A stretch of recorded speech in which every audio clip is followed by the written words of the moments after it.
Hola, ¿qué tal mis amigos de YouTube? En esta oportunidad vengo con otro nuevo video de Kevin Tronic. Voy a explicarles brevemente algo que sé que les va a servir a muchos y es muy importante, y le he tratado de detallar y hacerlo un poco resumido para que podamos entender cómo se comporta un inductor, que vendría a ser un componente llamado bobina en alterna, y también un capacitor que vendría a ser en alterna, o un condensador en este caso. Tenemos las dos comparaciones. Voy a hacerlo un poco breve, ya que en otros videos voy a tratar de explicar unos ejercicios para ver el cálculo de fasores, cómo se comportan cuando es un circuito en serie con una resistencia, o ya sea un RLC, ¿no? Que para nosotros los estudiantes de electrónica nos va a servir mucho, porque de esa forma podremos hacer filtros. Ahora, he tratado de resumirlo. Como podremos ver en la parte izquierda, ahí donde estoy enfocando, he tratado de explicar una gráfica donde se aprecia el desfasaje de la corriente con respecto al voltaje.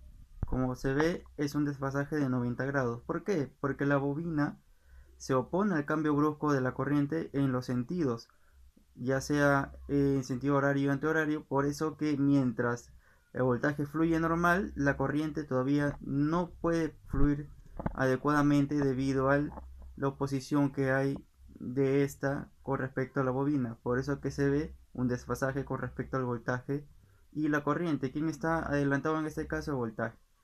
Ahora, si vamos por acá, podemos observar en el capacitor que se presenta lo contrario, que la corriente está más adelantada del voltaje. ¿Por qué?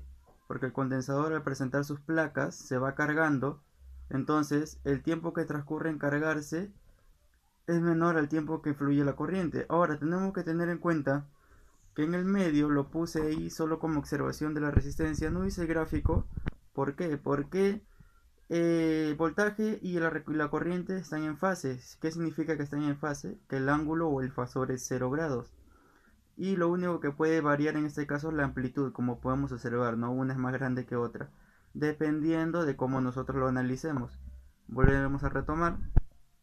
Las fórmulas principales en este caso, la primera es, para hallar la reactancia inductiva, que es XL, ojo, las dos se dan en ohmios, tenemos WL, en este caso W es velocidad angular, que se dan en radianes por segundo, multiplicado por L. Tenemos que tener en cuenta que L y C tienen que estar en sus valores correspondientes con respecto al sistema de unidades.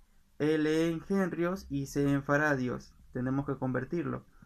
Ahora podemos también ver que la reactancia se puede hallar con 2pi FL. F a veces nos lo dan de dato, y si no, podemos reemplazar la velocidad angular, que en otros videos voy a hacer problemas con respecto a esto para que quede más claro.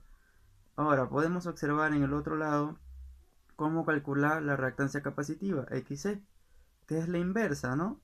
Y de igual manera podríamos hallarlo como 1 entre 2 pi FC. Ahora he puesto una breve observación aquí abajo que hay que tener en cuenta, que lo voy a explicar también más adelante. Cuando vemos que nos ponen una V con respecto al tiempo, no es voltaje, sino es voltaje con respecto al tiempo, como va cambiando. Ahora también hay que tener en cuenta que podemos trabajarlo con BP, que es V máximo, voltaje pico máximo, o con eficaces, dependiendo cómo se quiera trabajar. Y en este caso el ángulo de desfase, que es phi. Y recordar que cuando el ángulo es positivo, significa que se va hacia la izquierda en el plano, se desplaza hacia la izquierda. Y si es negativo, se debe aplazar hacia la derecha. Y eso lo voy a explicar en otros videos haciendo unos breves ejercicios.